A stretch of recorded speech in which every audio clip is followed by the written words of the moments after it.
अस्सलाम वालेकुम नाज़रीन, दुआगना हकीम तालब से अनसे हकीम का ताली बात कर रहा हूँ। उम्मीद है आप लोग खैरियत से होंगे। आज का मेरा मौजू है ज़ियापतीस के मरीज़ और डायलिसिस। ज़ियापतीस जिस्म में शुगर की सतह को मतवाज़न रखने का निज़ाम ख़राब कर देता है, जिससे खून में शुगर की मिक़दार बढ़ जाती है। ये अज़ाफ़ी शुगर गुर्दों की छोटी रगों को नुकसान पहुँचाती है, जो खून को साफ़ करने और फुजला खारिज करने का अहम काम करती हैं।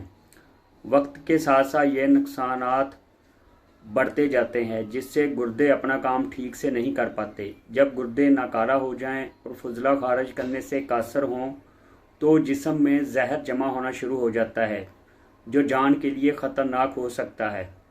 डायलिसिस एक ऐसा तरीक़ाकार है जो खून को फ़िल्टर करके इन जहर को जिस्म से खारिज करता है और जिस्म में इलेक्ट्रोलाइट्स और मादनियात के तवाज़ुन को बरकरार रखता है।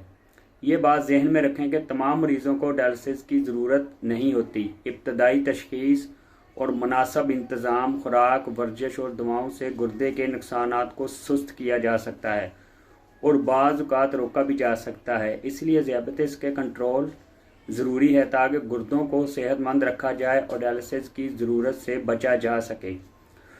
और याद रखें कि शुगर ज़ियापतीस जो है वो आपके तर्ज़ ज़िंदगी का बिगाड़ है। अगर आप मुसलसल बदपरहेज़ियाँ करते रहेंगे, फास्ट फूड खाते रहेंगे और इसके साथ साथ कोल्ड ड्रिंक्स वगैरह नहीं छोड़ेंगे तो आपको लाजमी बात है कि मोटापे के साथ साथ शुगर होने के चांसेस भी बढ़ जाते हैं। अगर आप अपना तर्ज़ ज़िंदगी ठीक कर लें, सेट कर लें लंबे अरसे के लिए, तो ना सिर्फ शुगर का मरीज़ आपकी जान भी छोड़ सकता है, बल्कि इसमें इंतहाई कमी भी वाक़या हो सकती है और आप नॉर्मल ज़िंदगी भी गुजार सकते हैं। वीडियो आपको पसंद आए तो यार इसको लाइक और शेयर भी किया करें। अल्लाह ताला आपको सेहत और तंदुरुस्ती दे। दुआ में याद रखिए। ओके, अल्लाह हाफ़िज़।